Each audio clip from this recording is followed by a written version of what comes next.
Okay, good afternoon, and please, I invite the speakers to join me at the chair. So, in the meanwhile, I will give you maybe some ideas about what are my interests as an architect. We are aware that space impact its users in several ways, and that architecture can influence individuals. Environmental psychologists have been studying these impacts since the 20th century. And we know that in the past, architects have been fascinated by the idea of architecture that could heal people. And the modern movement is mostly based on this belief. I mean, the large windows that allow sunlight and fresh air to enter the interior are closely linked to the dictates of the hygienist revolution, such as the extensive use of balconies and loggias inspired by sanatorium architecture. One important architect of the modernism, Austrian-American Richard Notre, during the 30s, articulated a peculiar type of therapeutic architecture. Influenced by developments in modern psychology, he insisted his houses could heal his clients from neurosis. In itself, this was not a remarkable sentiment in a period where psychology permeated society. But Neutra took it one step further, because he believed that a fluent relationship between the buildings and nature outside would have been key to improving people's health. So, building from the work of intellectuals as Neutra, today we are aware about the fact that as architects, we carry a responsibility, since the built environment affects people's behavior and well-being. We can cause positive but also negative effects on mental and physical health. Quoting a very famous sentence by Winston Churchill, "We shape our buildings, thereafter they shape us." So, I'm aware that maybe with this panel and this conference, we can, I don't know, maybe, move a step further on as architects to build design principles that can backwards, after monitoring the effects of art performances, can establish what kind of space, what kind of architecture, what kind of built environment is more effective in producing positive impacts. So please, Doris Sommer, Harvard University, the floor is yours. Thank you. Do you have slides? I asked Julia and the team to please connect us to the Pretext website. Yeah? This is for 5 minutes left, Yes. and this is 2 minutes left. Yes. I inherited this. Okay. I want to repeat and emphasize my thanks to Pierluigi for inviting me, to all of you for your brilliant talks and for your comments, and for your future collaborations. I came here to meet partners and to make new ones. And starting with the idea of architecture, let's think about the way we form human beings. We're talking now about sensitive human beings versus not so sensitive or middle road human beings, but we all know, especially those of us who know more about neuroscience than I will ever know, that the brain is a plastic organ, that it shapes itself through experience. And so we can generate sensitivity. We don't have to just measure it. And one way to generate sensitivity is obviously the way we form children. We cannot go into everyone's domestic environment and see if good parenting is going on. But tell me if we can go into classrooms, into preschool arenas. And what do we see when we see public policies in formation of human beings, of our fellow citizens? What do we see? We see rows of children The ones in the front are looking at the teacher. Everyone is looking at the teacher, but anyone beyond the front row is looking at the backs of heads.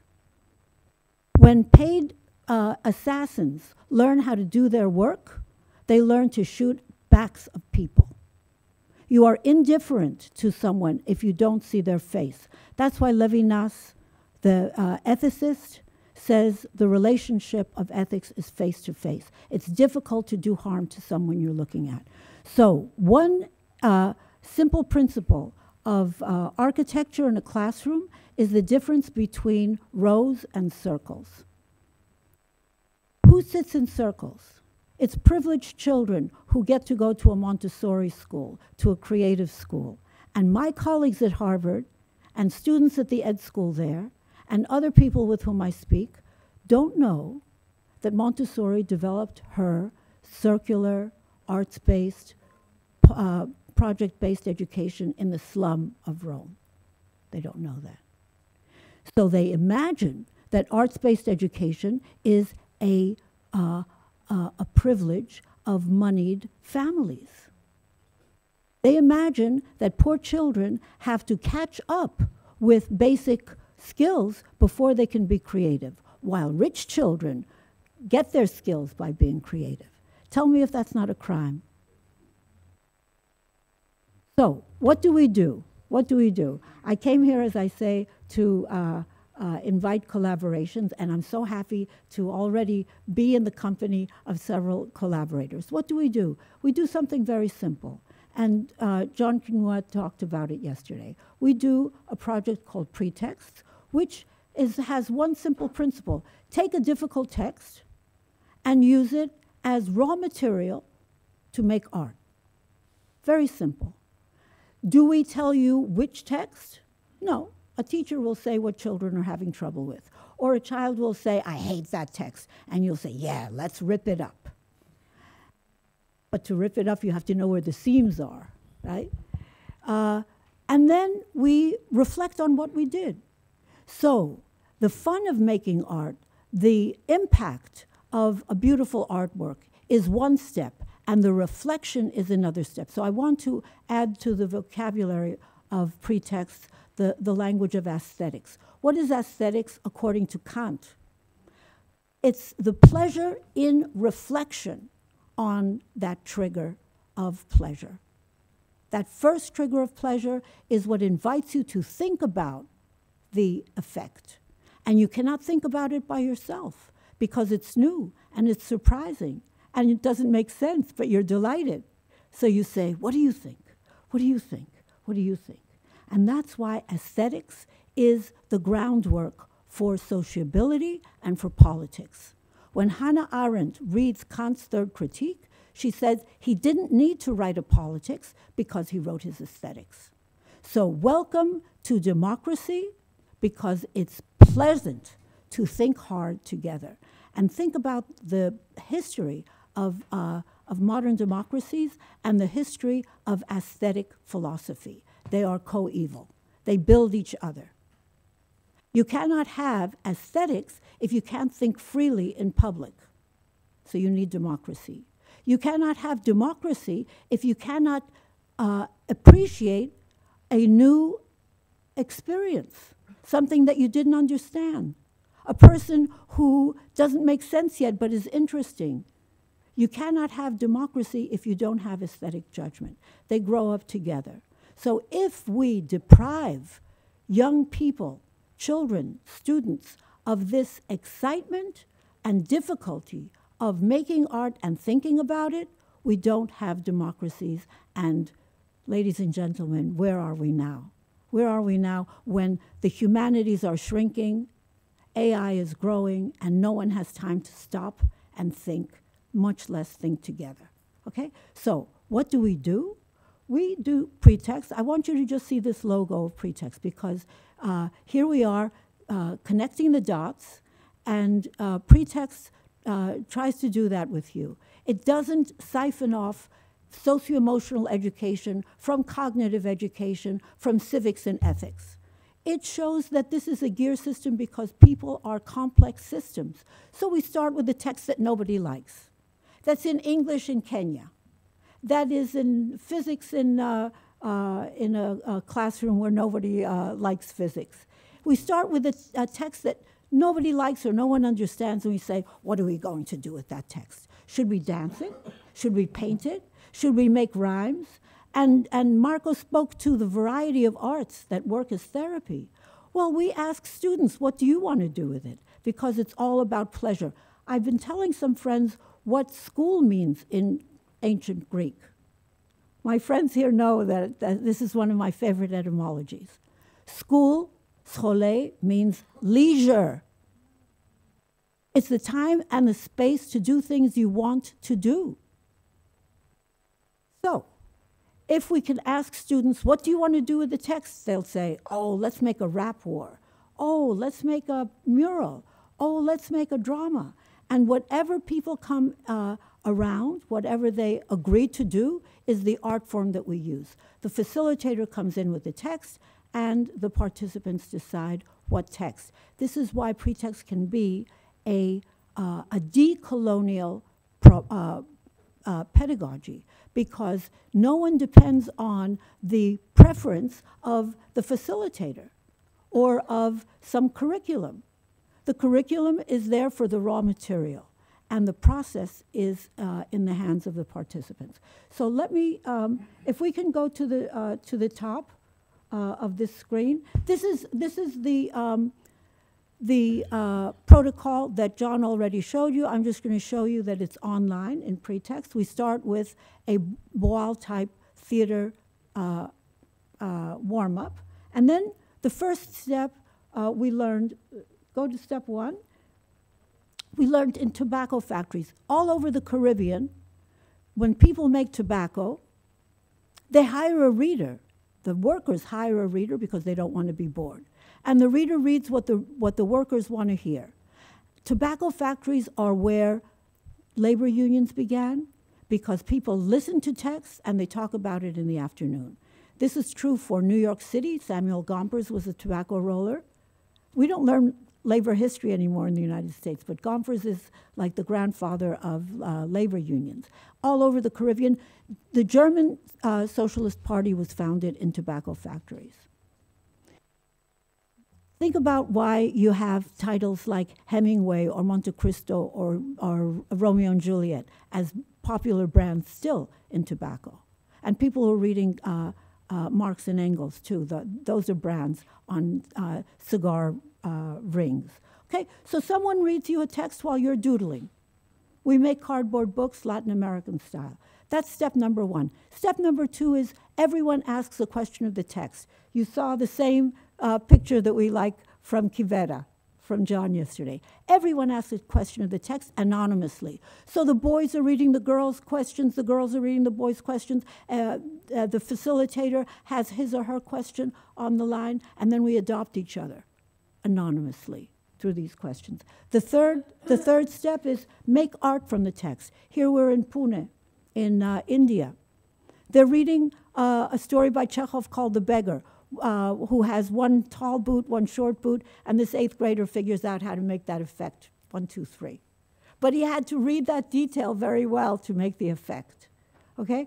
Make art from the text and then get in a circle and say, what did we do? This is the aesthetic moment, when you process together, okay? And the last step is go off on a tangent. Find something that you're interested in that you can connect with the text and enrich everyone's reading. So you have to read a lot to pick something that you're proud of to bring in, and everyone says, oh, who brought this one in? What's that connection? And we teach each other. This is peer-to-peer learning. We don't talk about developing critical reading. We just say, ask the text a question, speculate on an answer.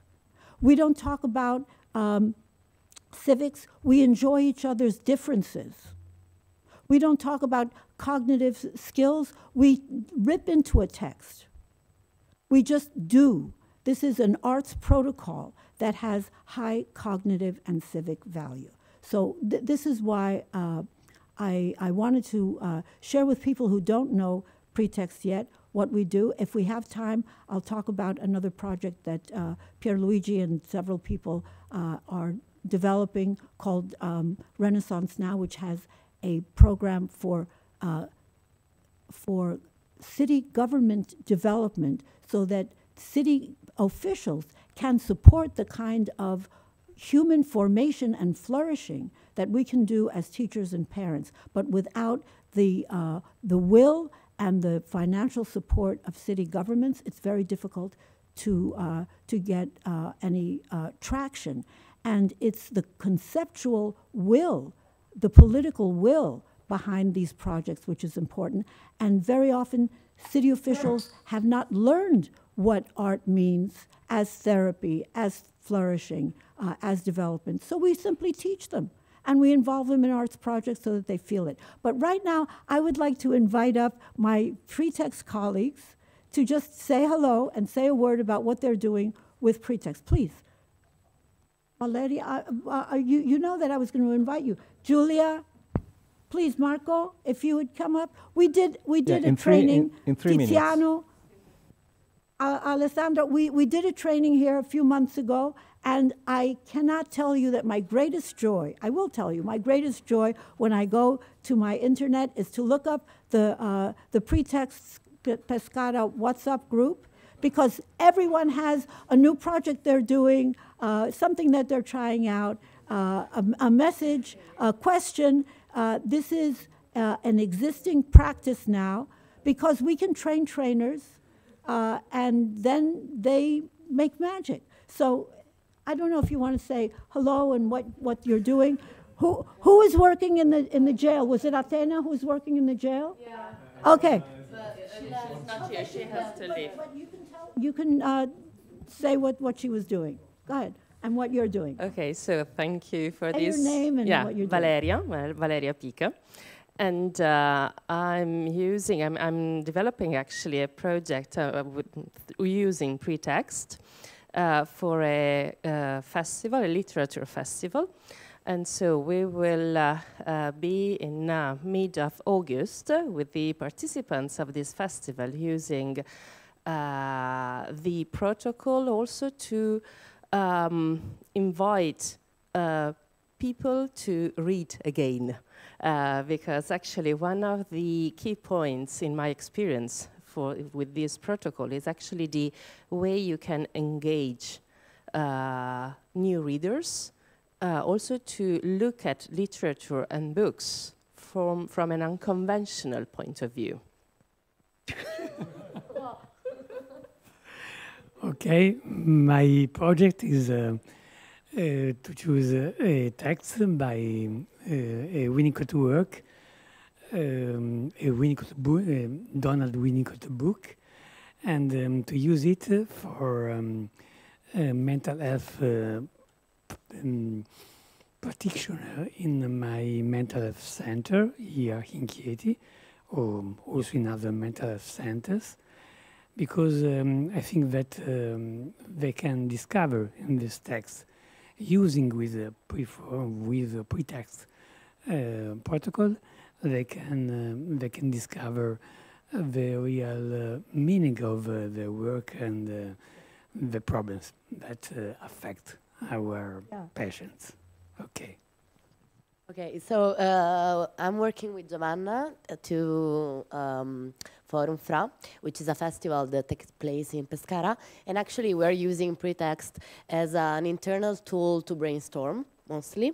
So we are now working on the idea that will be the focus of this edition of the festival. So we are using Pretext to brainstorm among us, which is very fun and very stimulating. And besides that, I also try to implement Pretext with my students during my class. I was teaching in a BA in Naples.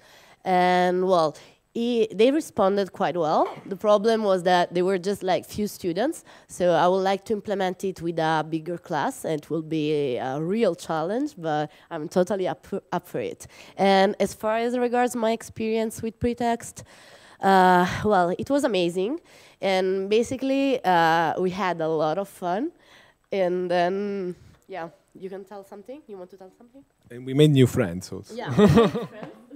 There's no competition when you're making art together. Yeah, that was the... Yeah. Yeah, it has been such a beautiful experience. By the way, I'm Tiziano Antoniozzi. I work at the Game Science Research Center in Lucca, and I'm also curator for the Lucca Comics and Games Festival. So right now I'm trying to create an artistical project using the pretext methodology in order to let kids of today reasoning on nerds culture from the 90s, because they're just getting, you know, a gap. Like people, like young kids nowadays are pissed off if I speak about Super Nintendo, for instance. So things are getting closer.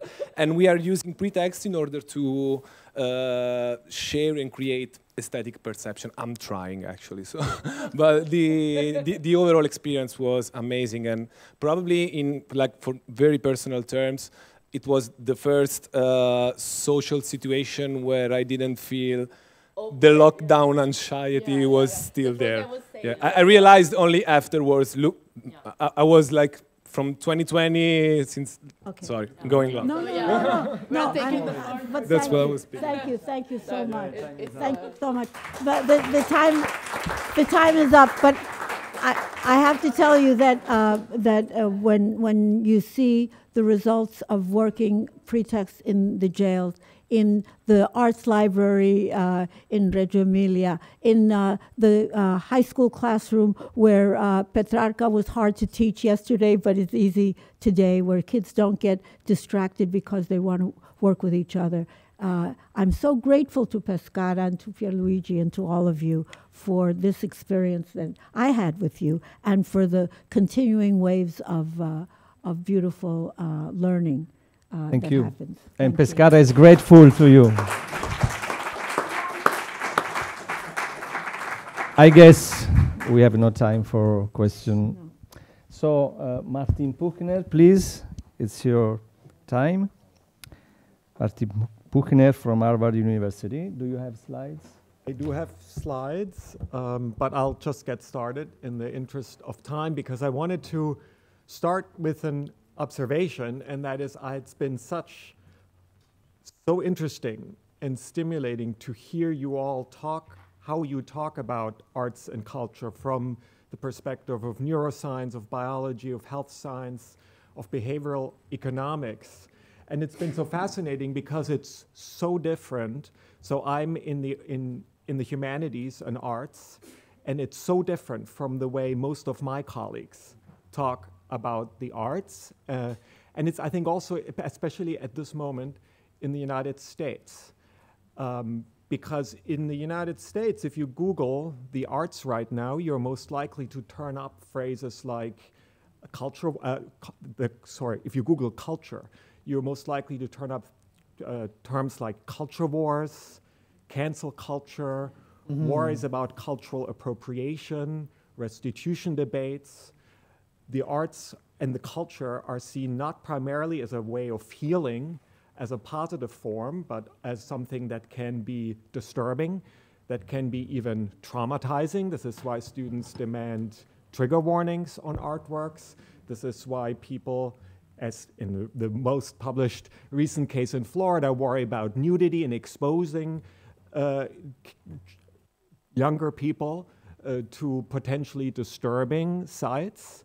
So there is a lot of emphasis, I feel, right now on the potential of art and culture to do harm. And I feel like that, and I'm frustrated with that.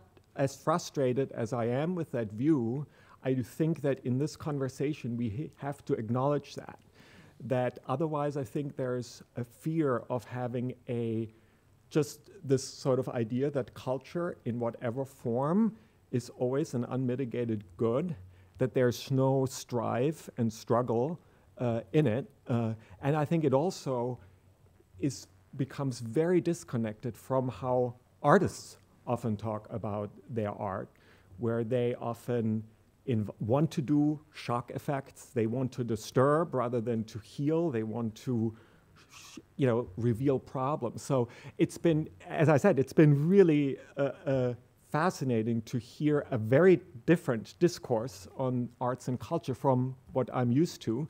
But I do think that somehow in this conversation, we need to acknowledge those two views of culture, and in what follows, I'm going to try to maybe navigate a little bit between them.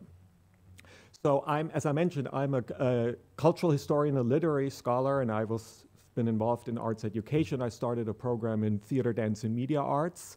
And so this is why I'm, in a way, surrounded by often by this other discourse on art. But in the research, I want to just very briefly emphasize has to do with storytelling and climate change. So I've been, as a literary scholar, very interested in the kinds of stories we tell about the climate. The background to this is a very large-scale study that I did with many people, where in literary studies, usually people work on very specialized fields, 50 years, 100 years in a particular region. And so with a large group of people having to do with an anthology of world literature, we started to do a very broad study in order to get a handle on some of the most fundamental questions about literary and the shape of literary culture, like the ones I'm showing you right now.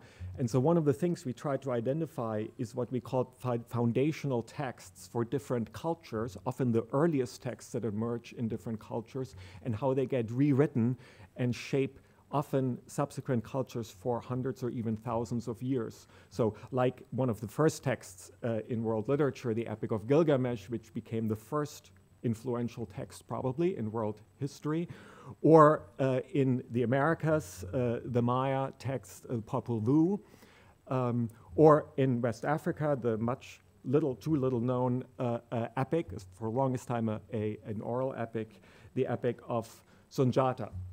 And so I tried to synthesize this work in a book called The Written World that also came out in Italian, Il Mondo Scritto, where I was trying to extract and synthesize the kind of shaping power of these foundational texts alongside a kind of story of technology, of different writing technologies, from invention of different writing systems, beginning with cuneiform writing, the alphabet, the invention of paper and writing, the reinvention of writing, all the way to the internet. So a very large scale, very collaborative, very synthetic sort of approach to literature and storytelling. And this is more recently something that I've been trying to apply to climate change. And so the idea here is that we humans are storytelling animals, that the kinds of stories we tell really shape the way we interact with the world, and that therefore the kinds of stories we tell about who we are and how we react to the environment is a very important tool for potentially understanding where our attitudes to the environment come from, and also potentially how we can change it. So the first part is really a critical reading of the canon of literature, almost as a kind of archive of attitudes to the environment. And just to give you a glimpse of one case study, has to do with the disaster narrative that is very, very strong in climate discourse. And this disaster narrative, paired with a kind of attitude towards the environment premised on resource extraction. This is something where I try to think, where is this coming from? What are the earliest stories of this kind of attitude? And it's interesting that it led me to the first text in world literature, namely the Epic of Gilgamesh, the first place where the flood story emerged, which was then recycled in the Hebrew Bible and then in the New Testament, and then in the Quran became one of the most influential stories about the environment that's been revived, as in the recent spate of disaster movies. So this is where it emerged for the first time, paired with what I see as a kind of extractive mindset with respect to the economy, because the Epic of Gilgamesh is a text that emerged from the first urban city really in the world, the city of Uruk. It is very much premised on valorizing city living and urban civilization as opposed to the environment. In one of the first and most important episodes from the epic, King Gilgamesh and his sidekick Enkidu go off to kill a monster. This is great. All epics need such a story. Once the monster is killed, we read, and the epic is very explicit about it if you pay attention to this dimension, you realize why they kill the monster. The monster is a guardian of the forest, and they are really on a logging expedition. And why do they need to go on a logging expedition? Because they need timber to build cities. So this is a time when there's already widespread deforestation in Mesopotamia because of the rise of urban living. And that's the kind of attitude that, in some sense, this epic both shows and in some way promotes. So in a certain way, this kind of reading practice shows just how deeply anchored in different cultural stories I think this attitude, extractive, if you will, attitude to the environment is, and how difficult it probably is to dislodge these kinds of stories that have been told over and over again. So I got an inkling of that, and also how we can change these kind of cultural codes when I recently spent 2 weeks in Iraq with the support of the Goethe Institute, by the way. It's really doing fantastic work in Iraq, where I was able to go to Uruk, where the Epic of Gilgamesh is set. The Euphrates River used to run by it. It's now moved 20 miles to the south, which is why it's such a barren wasteland. As a cultural site, it's completely inaccessible. We had to get permission from the cultural minister to even go there. And for those of you who are worried about my personal safety, the Goethe Institute of Erbil provided me with ample protection. So you really can see that this is, in some sense, the kind of effect of urbanization that the Epic of Gilgamesh 4,000 years ago already started to register. The highlight for me of this trip was working with a group of environmental activists in Mosul, in Nineveh, where the Epic of Gilgamesh was uncovered. And it was really eye-opening to work with them through this text, which they, of course, all knew from school, and think about what a kind of critical reading of this text would be. And at the end of this workshop, they generated a sort of news story of the flood without the ark, without the safety escape. And it was very moving to see how they were going to integrate that into their practice. So, in other words, on the one hand, I think when we read the canon of world literature with an attention to where these stories about the environment come from, we realize how deeply ingrained certain attitudes and practices are. And so that it's maybe not just a question of sort of cherishing culture, but also engaging critically with it so that we can retool some of these stories that are potentially harmful, that we can change this kind of culture code as these environmental activists were trying to do, for example, with the Epic of Gilgamesh. Thank you.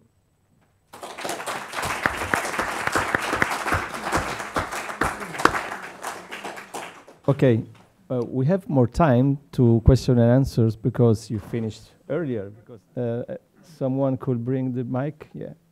Yeah, James, thanks very much for that. And when you brought up the Epic of Gilgamesh, it struck something else into me, that there's also a chthonic antidote to that in Uruk, the cultures of Sumer and Babylon, which is Enki and Tammuz. I mean, Tammuz and Inanna, the myth of Tammuz and Inanna, or Ishtar and Tammuz. So, I mean, do you play with that at all? There are folk tales about, basically, it's the whole story of Ceres and Demeter in its Protean stage too. But I mean, it seems like the culture is rich enough, actually, to mine another vein of myth, which I think Gilgamesh was the elite, and Tammuz is were the folk tales of the time, and I think he was the most loved of the gods, who then became Spring in Greek mythology. Do you have any?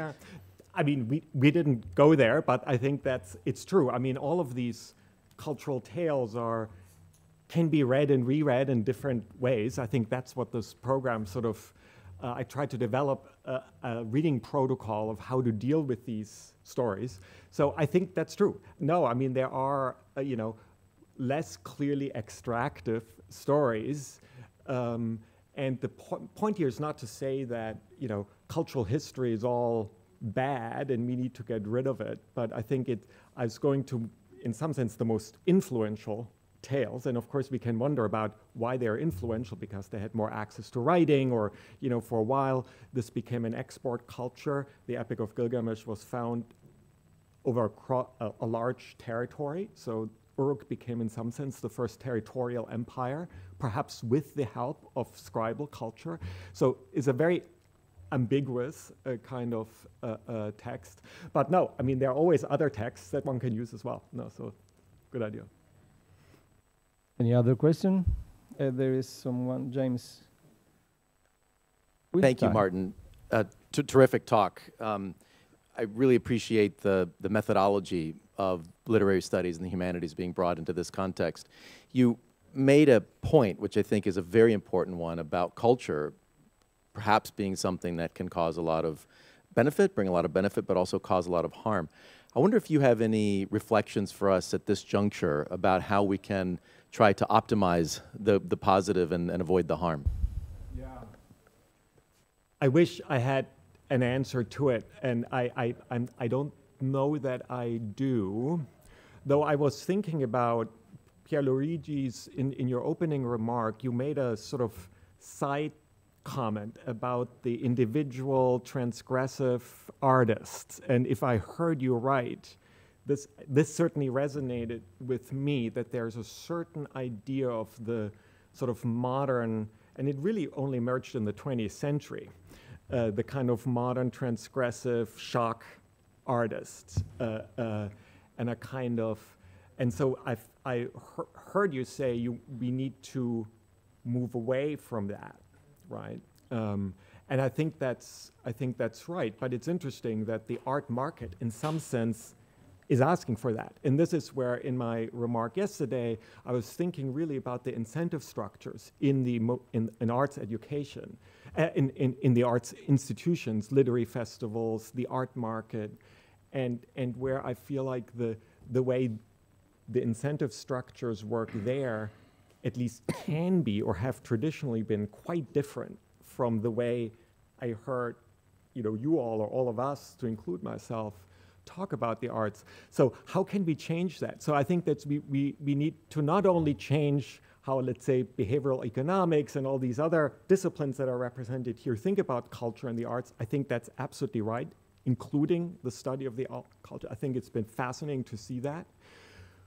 But we also need to think about how to change arts education and the incentive structures and arts funding and what gets valorized. And I don't really know how to do that. This is really a question for the policymakers maybe in this room. I just see the disconnect. And I don't know really how to change it. And I've been banging my head against the wall here, really. Doris? Can I just say in a very humble and simple way that one way to reconnect art with basic living and not distinguish special artists who can compete on the market with the rest of us citizens is an education through the arts, not an arts education. Yeah. I believe in that. Yeah. No, I think that, and I think this, you know, Pierluigi, your Culture 3.0 goes in the same direction. It's not the great artwork or the most expensive art or the one that wins the prizes, but it's a kind of interactive form of art. And that, I think those two approaches seem right to me. Any more question? Maybe. Thank you very much. It was wonderful to see the whole history, how we did treat our environment. I wanted to ask you, did you reflect a little bit more on this killing of the demon? Was it maybe because they felt already guilty of deforestation and they knew that they were doing a crime? Could you develop a little bit on this? I think that's a great point, and I agree. It's interesting that on the one hand, this epic is so pro-city. It starts, if you read it, with a kind of city tour. It's almost like, bragging about the city. Here are the city walls. Here's the wall that King Gilgamesh built. Here are the houses made out of clay. Here are the clay pits from which this material. So it's really, and then the epic ends with the same description. And here's the temple of Inanna or Ishtar, and it ends with that. And in the middle, you have this extractive economy, but it's right there. It's for us to read and also for us to read against the grain. So yes, I also feel that there is a kind of bad conscience, or here I offer to you what we did to, this guardian of the forest. And yes, in a lot of the visual representation, Humbaba, the guardian of the forest, is often described negatively, but nevertheless, it's a killing that ultimately has actually terrible consequences. So yeah, now one could turn the epic itself, turn it a little bit against the grain, or read that as a sign of damage done. I think you're absolutely right. Thank you very much, Martin. So we should move on. Florian Schneider, please. The floor is yours. So Florian Schneider from the Faculty of Architecture and Fine Art at the Norwegian University of Science and Technology. Yeah, thank you very much. I decided more or less spontaneously over lunch to make a high risk intervention or high risk investment here. Let's see how this goes. So I'm not going to torture you with more slides. I have only prepared one. Yeah, let me briefly add to the brief introduction. I'm very happy and honored to work since 1 year as the president for the Society of Artistic Research, which is an academic society with individual and institutional members, more than 70 art academies, universities across the globe, who are working together in this university in order to advocate for artistic research, together with the individual members, of course. I'm also the chair of a cost action, European Forum of Advanced Practices, and very soon in September, in a tobacco factory, Tabacalera, in San Sebastian, we will publish our white paper full of policy recommendations, how to strengthen and support artistic and practice-based research across Europe. So I think this would be my answer to the question. Yeah, this is how we can create incentives. Yeah, that avoid an all too early sellout to the oddities of the art markets. So I decided to show you and read out to you a parable that is about mental health, culture, well-being, sustainability, social cohesion, and the role of the arts in artistic entrepreneurship. It's a short parable, the shortest text that Franz Kafka ever wrote. And it's called The Truth About Sancho Panza. He wrote it while he was working in the library in Prague. Without making any boast of it, Sancho Panza succeeded in the course of years by feeding him a great number of romances of chivalry and adventure in the evenings and night hours, in so diverting him from himself, his demon, whom he later called Don Quixote, that this demon thereupon set out uninhibited and on the maddest exploits, which, however, for the lack of a preordained object, which should have been Sancho Panza himself, harmed nobody. A free man, Sancho Panza philosophically followed Don Quixote on his crusades, perhaps out of a sense of responsibility, and had of them a great and edifying entertainment to the end of his days. Walter Benjamin considers this the most complete and perfect and beautiful piece by Kafka. He pasted it as a whole at the end of his Kafka essay. Don't know how this works with copyright issues, no? 2 days. I'm very interested in the, I mean, I keep it here. You can continue to read it. It's a little bit probably difficult to access it at once, no? I think everything is there, or a lot of what we have been touching and discussing over the last 2 days is there. It's mental health and an explicit reference to positive psychology, behavioral change, and the societal impact. Popular culture, yeah, and their responsibility, excessive pleasure and desire, and even demons. And maybe it's a practical example of pretext, what Benjamin did with rereading this text. But I think most importantly, it provides us with a very surprising but also totally precise understanding of the role of art, including its freedom and autonomy. It is a parable about the self-authorization, about encouragement, about creative confidence and self-empowerment. The subaltern servant, Sancho Panza, is freed from his demon and healed from trauma by reappropriating the means of cultural and creative production, precisely by giving a name to the oppressing demon, setting him free and ensuring that no harm is created by withdrawing himself from the scene.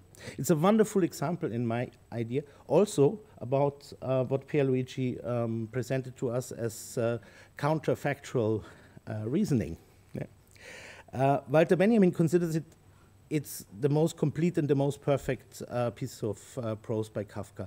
And he uses it in order to argue for a shift, which I would call a shift from artistic production to artistic research.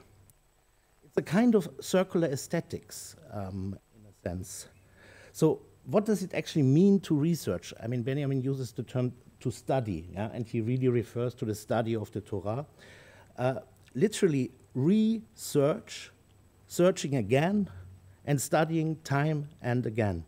Rereading our stories or our heritages, reinterpreting them, reading them against the grain, or even reverse engineering them, turning them into the opposite. This is what actually Kafka did here.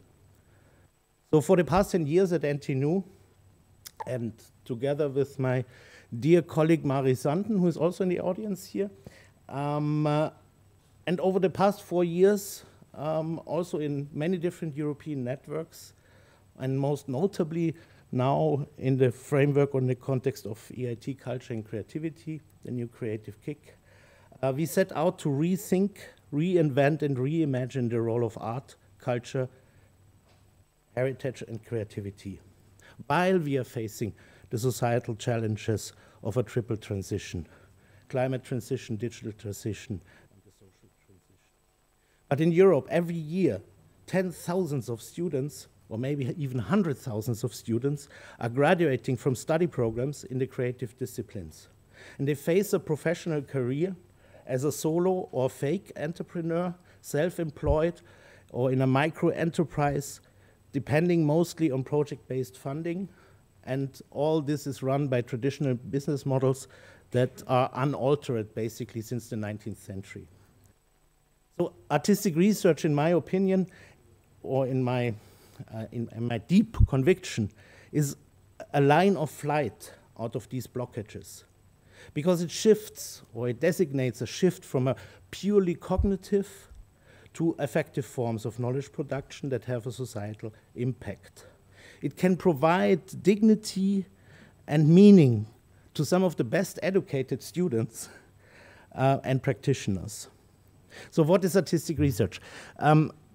Artistic research is knowledge produced by art and by artists through the arts rather than about the arts. I think this is very, very important and crucial in this context and solves a lot of misunderstandings, because it refers to knowledge through creative practices that is altering the conditions and the constraints, changing meaning, or ultimately what it means to be in this world.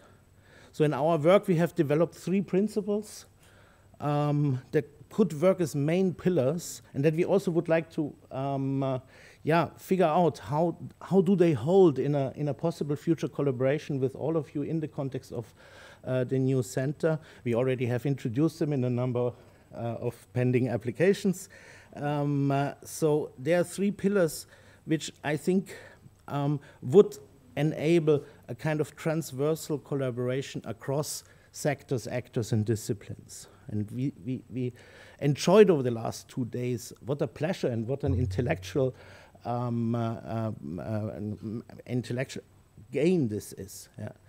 So the first principle is shared creativity. I think it was mentioned many, many times. Creativity is no longer the privilege of the creative class. It is no longer added value that is expropriated by real estate developers. It is also no longer exclusively consumed in a luxury niche market. We think that creative confidence that stems from cross-creativity transversally runs through the sectors. We really have to leave our creative silos, and we have to learn and figure out how can artists and creatives from different disciplines work together in order to face the complexity of the challenges without reducing them to oversimplified narratives. So, and this would enable, this kind of shared creativity would enable an ecosystem approach, a true ecosystem approach that proceeds in non-linear ways, in leaps and bounds, and it highlights the positivity of difference rather than identity of the same. And it operates outside of the registers of representation, resemblance, or mimesis. The second principle, how much? How am I doing? You have 5 minutes. Oh, wow. Oh, 10. You're rich. Great. So the second principle is collective intelligences. We really believe in the co-agency of human and non-human actors. And I think it was overwhelming to experience and to listen to the colleagues from the scientific disciplines.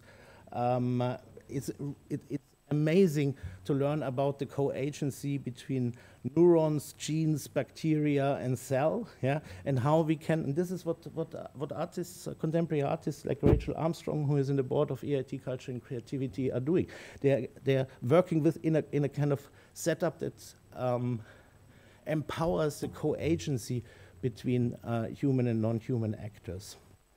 But there is more. It also means to understand affect in a non-individual and non-psychological perspective.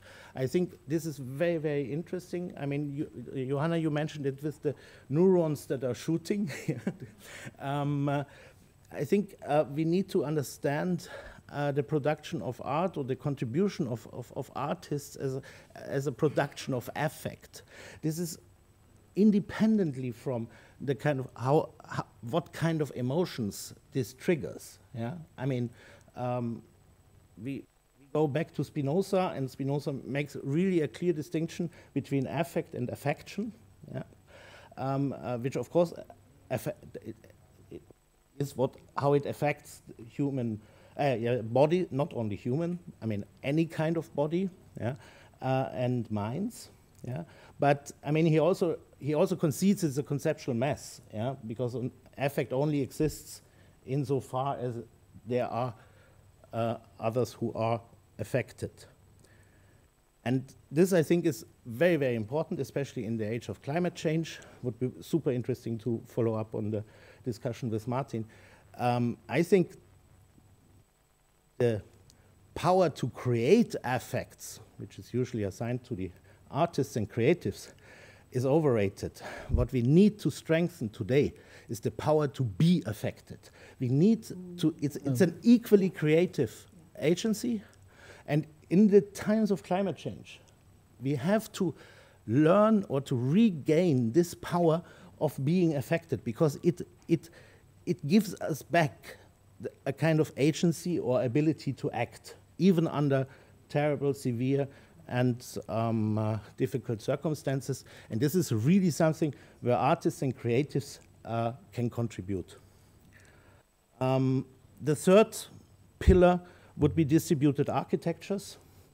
This is, of course, I mean, we borrow this from Web3 and blockchain and the whole decentralization discussion in digital technologies, but we transpose it to the field of creative production. So it's about decentralized modes of production and new divisions of academic, cognitive, and creative labor. We really have to undo these divisions of labor between administration and academic staff, between technicians and the creatives, and so on and so forth. Yeah? This is long, outdated, yeah, and we have to replace this with contemporary divisions of labor that are based on collaborations across disciplines. This would enable then a transposition of knowledges of a very different kind. And transposition is a concept that is equally important in music as well as in genetics. Yeah? So, I mean, let's discard these cheesy notions of collaboration where everybody has to happily work together, kumbaya and so on. We are all doing the same. No, we really have to transpose different knowledges. This is already the red card. Okay. So, based on these three principles, I think we have the possibility to rethink these and revisit these concepts of affect, and ultimately, and this is how I would like to return to Walter Benjamin. Johanna already hinted it yesterday. Benjamin argues that in order to unlock the future, because the future is what is locked, it appeared as locked to us, yeah, unalterable and catastrophe and disaster. In order to unlock the future, we have to learn how to enter the battle to reinvent the past. Mm. And this is exactly what Benjamin and Kafka are doing with this beautiful parable. Thank you very much. Thank you very much. I suggest maybe to collect all the question and answers at the end of this session. Pierluigi, what do you think? So I invite John Goodburn from the Royal College of Art, London. Okay, well, like so many people here, I just start by extending really warm thanks to the organising committee for the invitation to be here. It's been a spectacular couple of days. The few points that I thought hadn't been raised so far have actually largely emerged in the fantastic contributions from this panel so far. So, yeah, great. Is that up? Oh, hang on, that's not in the right place. That's okay. Oh, there you go. Okay, you'll have to bear with me. I've decided to write this because otherwise I'll be talking for hours. Thank you. But I hope you're not too tired with I'll try not to be too red, and there will be points where I'll extemporize. Okay, so I'm Dr. John Goodburn. These days I'm mostly based in Athens, in Greece, where I run a small research studio, Rio Mode, working at the intersection of architecture, technology, art, and ecological pedagogy. And it's actually the latter that's my core motivating thing really these days, how to teach ecological thinking in various ways. I'm currently setting up a small co-working studio there in what I hope will become a hub for ecological artists and researchers. And you'll all be welcome to come and visit. I retain a position at the Royal College of Art in London as the theory lead on the MA Environmental Architecture programme in the School of Architecture, which I helped to set up a couple of years ago. My employers would be upset if I didn't show this, but rather doubt the methodologies behind it. Okay, so in recent years on the RCA, on the Environmental Architecture programme at the RCA, with my colleagues, we've situated our research practice around questions of environmental justice, working with local communities and social movements engaged in environmental conflicts and attempting to intervene in environmental disputes by invitation. Much of the work has emerged and engaged with the fantastic South American anthropology that's emerged during this period. That's been key to us. Texts like this, Eduardo Cohn's How Forests Think, Arturo Escobar's Pluriversal works, and the wider work of De Souza Santos. Working with non-Western indigenous knowledge systems has been integral to that. We were invited to work with Andean communities in Chile, helping them to fight lithium extraction colleagues working with forest-based communities in Borneo, and more recently in southern Europe, in Portugal and on the Greek island of Evia, fighting a post-fire master plan there. I've become particularly interested in the use of dialogue as a way of approaching ecological questions, and in particular I'm interested in the contradictions and challenges faced by any project of socio-ecological planning, i.e. kind of what we need to do, but equally won't work in a certain sense, and especially the still growing discussion and demands emerging around the Green New Deal globally, and making negative and occasionally positive comments regarding the EU Green Deal more locally. And there's various published things you can find around that. In my work, I'm interested in bringing, in my wider work, I'm interested in bringing the broad extended mind thesis into architectural thinking in a search for new ways to position the architectural, landscape, and urban disciplines in relation to the environmental and climate crisis, and as a way to stage a new interaction between two distinct intellectual and practical traditions, the Marxian on the one hand, and the cybernetic or systems theoretic on the other, bringing those two together in the context of thinking about architecture, cities, spaces, environments, etc., and organized around a core research framework around extended mind. I should note that I'm not using extended mind in the narrow Clark and Chalmers sense, but I'm using it more as a kind of general catch-all of what's more recently been called the 4 E's, the embodied, embedded, enacted, and extended. And actually, I personally prefer ecological mind thinking. As you'll see, Gregory Bateson remains a key thinker for me. So the Marxian tradition largely draws upon these kinds of thinkers: David Harvey, Neil Smith, John Bellamy Foster, and Jason W. Moore more recently. As I've said, the cybernetic tradition is in particular actually the kind of radical second-order critique of cybernetics that emerged with the work of Gregory Bateson. And already there's I mean, I couldn't but mention also that the key work produced by what we might call the ecological feminist school, largely based actually in the history of consciousness program at UC Santa Cruz that Gregory Bateson helped to set up. So what was the work that I thought needed to be done regarding bringing these very distinct and often antagonistic intellectual traditions together in an architectural context with a series of extended mind type questions? Well, despite the fact that there today is so much evidence, both first person and third person evidence, which shows us that mind and consciousness must be understood as irreducibly extended and relational processes which are played out through ecological, social, and neurological spaces continuously and simultaneously. And despite the widespread turn to various conceptions of embodied, embedded, enacted, and extended cognition in contemporary theory across the arts and the sciences, many thinkers and practitioners continue to default to a habit of assuming a tight and reductive correlation between mind and brain, or at least between mind and brain plus body. Yet, as Oliver Noah has made clear, not only can we not explain mind in terms of brain alone, but we can only explain the brain and its role in helping to give us minds by thinking of the place of the brain in the context of our interaction with the world. And it's this latter thing, the context of our interaction with the world, that is both, if you like, why architecture is part of this project, but it's also why, I mean, I need to introduce the C word here, as it were. It's kind of emerged a couple of times a little bit around here, but I'm gonna say it, capitalism. We can't, we really can't talk about minds and brains without talking about the determining context of our interaction with the world, which is capitalism, the generalized system of commodity production, distribution and exchange, which determines over-determines, not completely, but is we can't think about these questions without thinking about that.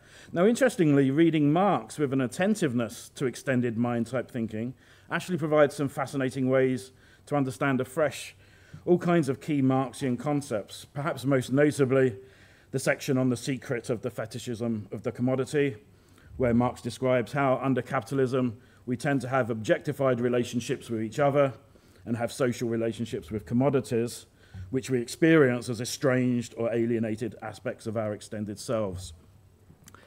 It's clear, of course, that also architectural, urban and spatial environments provide an important part of the context of our interaction with the world, and that not only can an extended mind framework provide a new understanding of what architectural concepts such as space might be referring to, but also there's much in the disciplines of the built environment that can contribute back to extended mind thinking in various ways.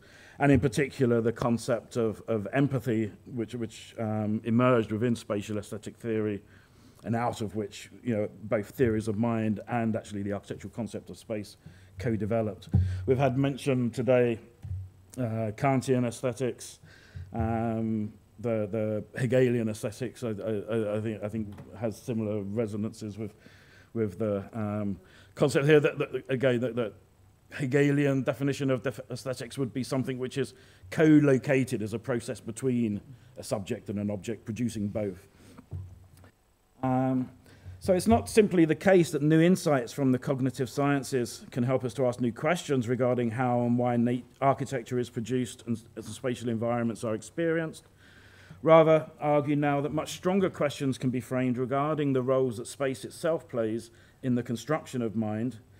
And rather than reducing architecture to neurology or the architectural experience to neurology, as some neuroaesthetic thinking tends to do, we can actually see it as part of a broader process where we can see this production of space necessarily perhaps precedes various forms of mind and consciousness.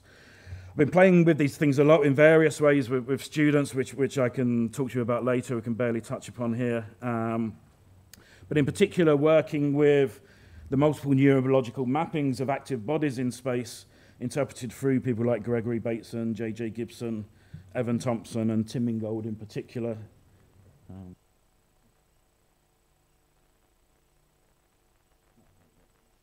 I'm going to leave these up here, but I haven't got time to actually talk about these. Following Karl Marx and Friedrich Engels' observation that consciousness is from the very beginning a social product, I conclude that architecture today, or I suggest that architecture today can be redefined as a social interface which mediates the ecological and the neurological.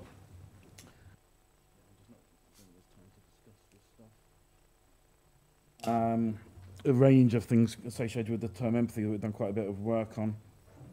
In more recent years, I've continued to work on questions of extended or better ecological mind and questions of spatial environments, and have explored what happens when we shift our focus away from narrow definition of the human self and recognize the wider ecological intelligences which we share the planet with.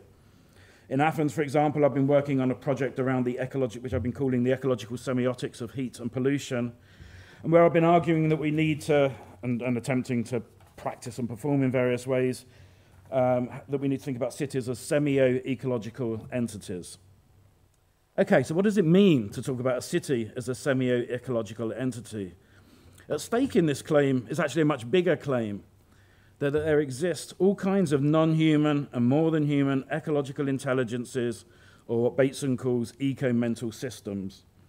These eco-mental systems not only include other animals and plants, but they also exist as extended complex assemblages, or holobionts, a slightly expanded use of the definition of holobiont, but I'll use it, such as rivers, mountains, forests, lakes, and cities, as many, many cultures around the world think of these things as. These ecological systems regulate themselves and interact using language-like responses to differences, i.e. signs, in their environments, and thus can be termed semio-ecological. And the field of biosemiotics in various ways engages with this. Some of these eco-mental systems, such as us humans and most animals, have conscious minds, even if we are not all self-conscious in the same ways. However, many other eco-mental systems are unlikely to be conscious and certainly do not produce the same kinds of self-consciousness that and this is now a phrase that I kind of hyphenate in English. If I was German, I'd probably manage to generate scientific one word for this, but human brain in a body, in a social environment, in a wider web of life might produce.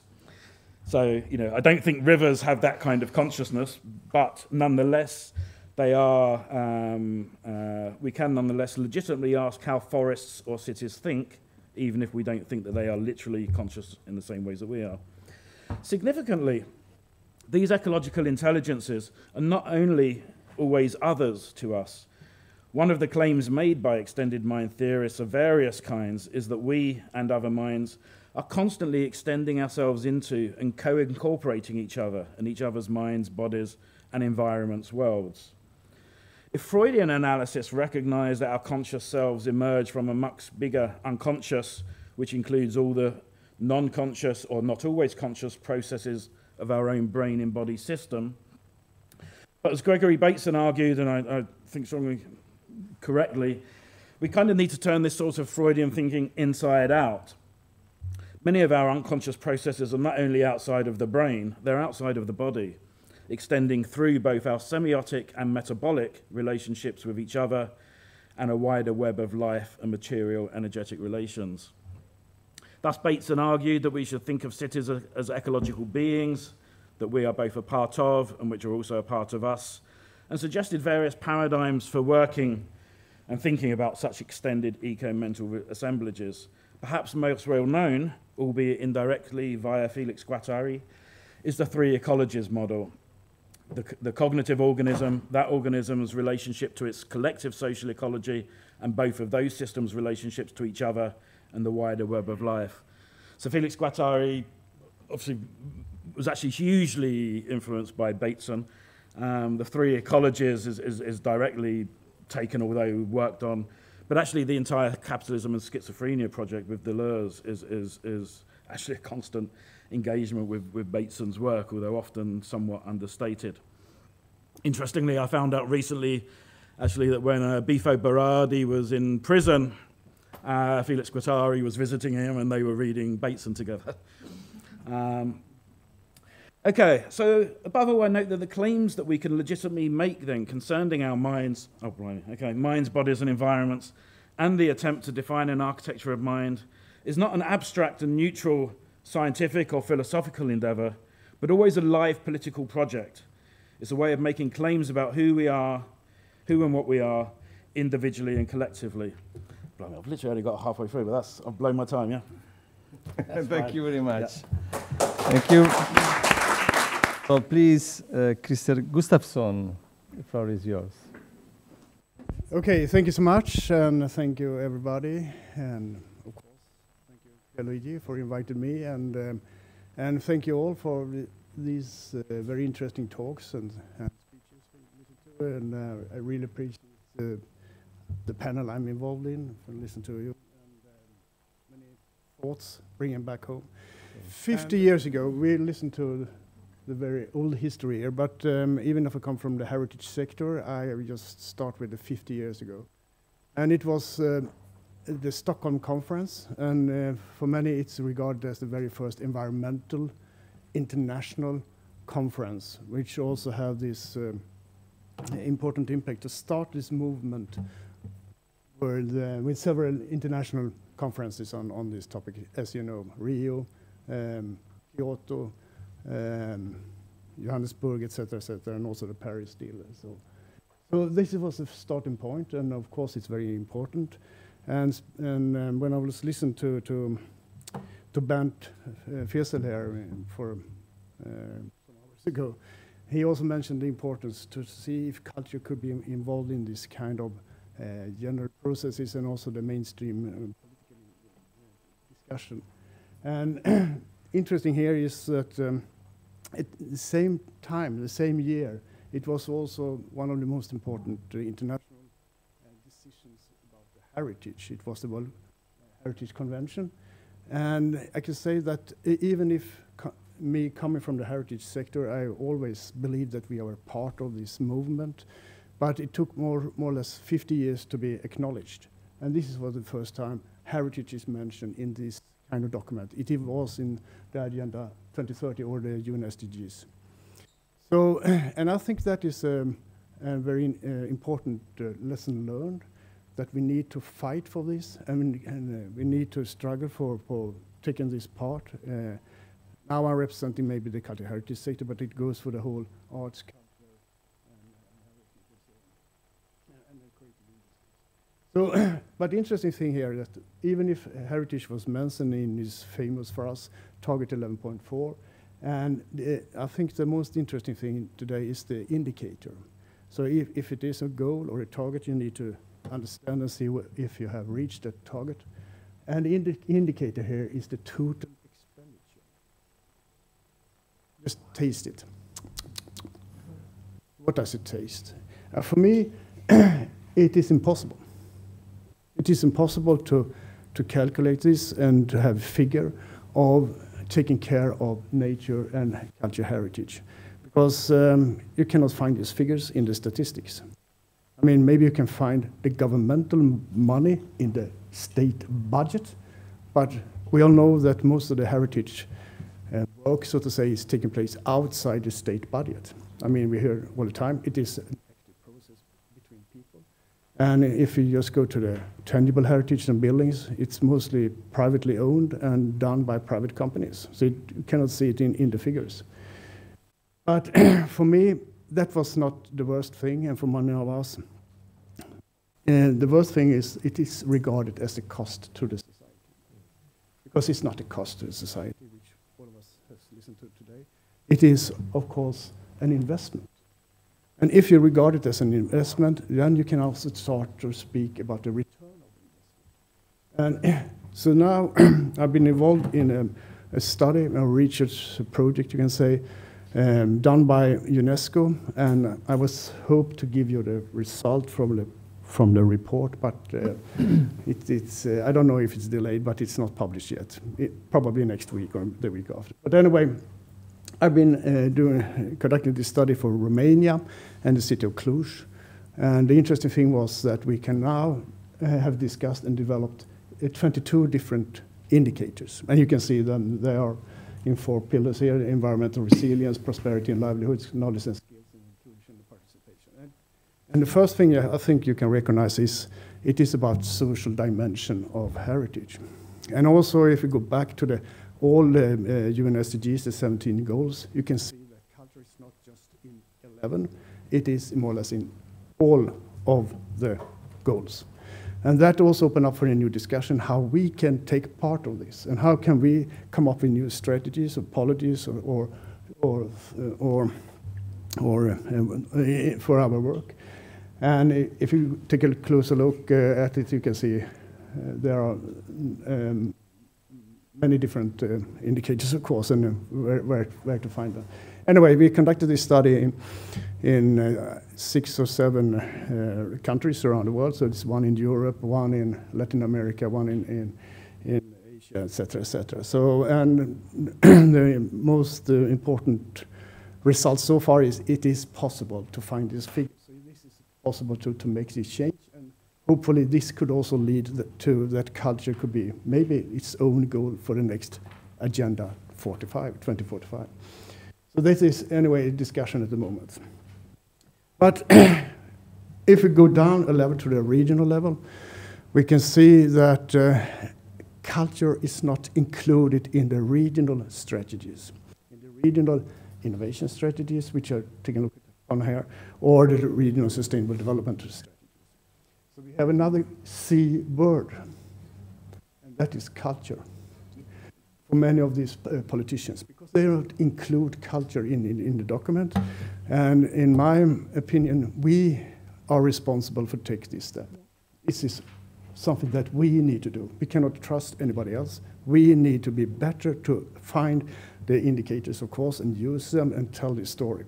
And I know that we are doing this, but it's still important. So what I've been involved in recently is to see if we can not just coming from the heritage sector, one more time, not just focused on the protection and conservation and preservation, not just focused on the material and the techniques and the craftsmanship and so on, but now also see if it can be much better and focused on the the use of the building, the adaptive reuse, because the other things I think that we have developed very good programs and skills and planning mechanisms to see how we can protect and preserve and conserve buildings. But still, we need to be better to find the adaptive reuse. And can we link this adaptive reuse to the sustainable development targets and goals? I think that could be a good way to do. And also now within the EIT, maybe we can also see how we can also bring it back to the culture and creativity and see how it can go hand in hand to find these premises. Conservation, I use the word conservation. Maybe you from the States use the word preservation. I don't know. Some maybe Italians speak about restoration.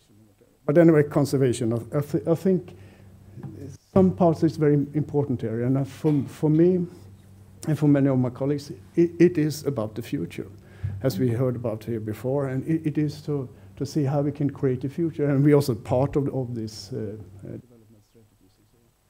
And but one more time, it is also about the tangible, intangible, and also integrated.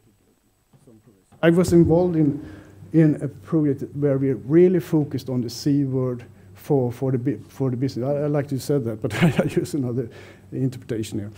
So we were working together with the building construction industry and the trade unions and the local and regional, but also national government to see how we can be part of the regional development. And the lesson learned from that was that we need to find a new way to express what we are doing. So to be able to do this, we have to find new, let's say, indicators that was interesting for the important policymakers, because otherwise they didn't care, as we already heard. They didn't even wanted to include culture in the development strategies. So in that case, we focused on the job creation and just simply told how many jobs we were created. And that was kind of door opener. And we in the end, over a 10 years period, we restored 100 buildings that were supposed to be demolished. But the important thing was we focused on the adaptive reuse and how this could be in line with the sustainable development and also for culture activities and so on. I like this. I think this is very interesting. Old ideas can sometimes use new buildings, but she also said next time, new ideas must use old ideas. So with this, we were interested to see how we can link the preservation of heritage of old buildings, if you say so, with the innovative work within the innovation strategies for a region, and see if we can be part of this cooperation. And also not just be part, maybe we can also, in some sense, be the drivers for this. But then we need to know where can we find this innovation and these new ideas. And together with Pierre Luigi, we conducted studies in several regions in Sweden. I don't remember how many. But the interesting thing was that we could simply map culture activities and give them GIS coordinators. And, but we were mostly interested in the relation between them. So with 7,000 culture activities and facilities, we had approximately 50 million connections, relation between each of these culture activities. So, and together with a colleague, Massimo Moschema, he has developed several very important algorithms, but we were using some of these to see, first of all, if we can find a heat map, where are the strongest part, because we were interested to see how we can invest in culture and conservation, and maybe the impact, the regional impact, will be greatest in the heat, the red part here. So that means that we can, one more time, open up for new interesting cooperation with other parts of other stakeholders and policymakers and so on. The interesting thing was we can also see the tendencies for the future, so we can see that some towns could be more important in the future. If at least we could give an idea. And maybe we can, with this forecast, we can also see how we can plan these activities better in the future. And we can see some dramatic changes maybe. Anyway, the important thing was not if this is true or not. For me, it was an opening and to discuss culture and cultural heritage with more important policymakers at the regional level, but also at the national and sometimes also international level. So I just want to show you this because I think this is the interesting part, that we can, with this relation, we can find the strongest relation, which is kind of the structure for a region. So here we can find the most important relations, and in this region in particular, it seems that the lower level of education is the problem, so to say, for some kind of development here. But we are interested in where culture is, and culture is in the far end of this figure, and with these policies and also if we integrate it in a good way in the regional strategies, maybe we can help culture and creativity and innovation to be more in the center. And this is what we are doing at the moment, to see how we link this to the regional development strategies. So given a red card. No, you have 2 minutes. Okay, the red card is for 2 minutes. Okay, but the interesting thing is we can also change the figures in these dots. So that means that we can simulate what happens if we make some kind of investment or some kind of ideas. Of course, we cannot do it not on the level of what happens if we open a library on Sundays or something like that, but given more figures. And that means that it's not so easy that we can increase the budget for culture and everything is fine. It could be other choices to be made that could have more positive effect. This is just another one, but one more time we can identify this. But now I have 2 minutes, I can take one more. So then it's in the project together with Antonia here. We have conducted a Horizon project, or at least 2, maybe 3 Horizon projects, where we identify these parts in the region based on the maps I showed you before, the heat maps. And we can find some premises that are, in this case, abandoned. And here, together with the society and the local people, the local stakeholders and the people living in these villages, because it's more or less villages here, we can see how can we start new business, new activities on these premises. Because it's, and we say this is not enough to just open a coffee shop or something like that. We need to find something. And it also have to be involved in the circular economy. So it could be culture. In some of these we have cultural creative centers. But it could also be in Forsvik, where we find this new company that wanted to take the waste from the forest industry and make something that could replace the plastic bags. So it is pure, I mean, circular economy business, but this is a completely new way for us to present the heritage for the local and regional policymakers, and also within the structural funds. Sorry, the regional development strategies, so that could also create a new partnership with the rest of the society. So this is what we do now, and hopefully we will develop this even further within the EIT. Thank you. Thank you. Thank you very much. So maybe we can give time for very few questions.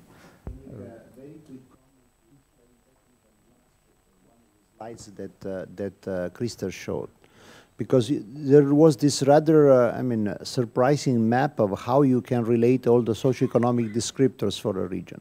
So technically speaking, that was a minimum spanning tree of the actual covariation of all the socioeconomic descriptors. By using this kind of techniques, you understand what are the variables that talk together in a closest way from the purely statistical associational point of view. The interesting thing, for example, is that in this case you can have a sort of a precision cultural policy. For example, in the case of the region of Skaraborg, it turned out that the bottleneck was not really in the cultural field. It was related to the level of education of women, because women are so important in cultural participation, and in the region they had too low level of education that really prevented the real benefits from increasing the level of cultural production in the region to actually materialize. So, you know, the problem is that most often in cultural fields, we just focus on the cultural effects in a very linear way. So let's say, let's build more theaters, or let's do more of this, and you will have a measurable effect on something else. Sometimes it's much more complicated. So we also need to create, let's say, a grammar of complexity of this. And the interesting thing is that we have the tools, but we really need to transfer them, literally translate that, as we do in translational psychiatry, into the specific domain of policymaking. So that was, I think it's useful to appreciate what was the meaning of that particular slide. I don't know if, yeah. No, thank you. I was a little bit stressed. Thank you so much. But what happened now is that Skaraborg is in some part abandoned, and I didn't show the map, but it is very blue, so to say. I mean, low activity. But what happened now is that they have this decision to build the biggest battery factory in Scandinavia here. So what happened then? Today there are more, I will not say abandoned towns, but declining towns with houses that are empty, and of course it's rather cheap for people to stay and live there. But now there will be 4,000 or 5,000 construction workers just coming for kind of next year, and of course you cannot find an empty space in this part. And today maybe you pay a couple of €100 for rent per month, and they have the speculation that maybe it will be like 2,000 or 3,000 per month in these places that used to be completely different. So, and this opened up for a completely new discussion how we can use this map and these figures for this completely change with this your C word, so to say, and so this could be a really interesting next step. So sorry, yeah, thank you. Please. I have a question for Doris and then the rest of the panel. Doris, does pretext require any particular architectural context, or do you see pretext methods cascading through and changing architecture? That's the first question. And then the other one's more general to the other panelists. Did pretext change your way of thinking about, say, adaptive reuse of architecture or new builds, for that matter? Yeah, thank you, Ali, for the question. Pretext doesn't need any particular architecture, but it rearranges people from rows to circles. We work in very poor neighborhoods. We can't, count on beautiful buildings or even adequate technology. So we hang clotheslines, Brazilian style, literatura de cordel. One of my favorite books, and the one that we worked on here, a few pages, is The Ignorant Schoolmaster by Roncière, about a brilliant educator who was forgotten, entirely forgotten. Good educational practices that can get beyond war, get people together, are buried under the gatekeepers of power structures. So, he adapted to an impossible situation. Maria Montessori adapted to an impossible situation. Tagore, built an educational ashram for artistic-based education. And, Indira Gandhi, Amartya Sen, and lots of other people graduated from that school. We don't know that. Why don't we know the obvious things, that if you have the will, if you make a political decision to educate well and to just assume that people are smart and you don't have to emancipate them. That was the lesson, that Jacques Cousteau taught us. If we just start from there, we adjust. We adjust. It's always better in beautiful settings, but we adjust. So thank you. Okay, so I think that we are done here. So thank you to all the panelists, very brilliant. And I would like to invite Davide Quaglione for the final roundtable.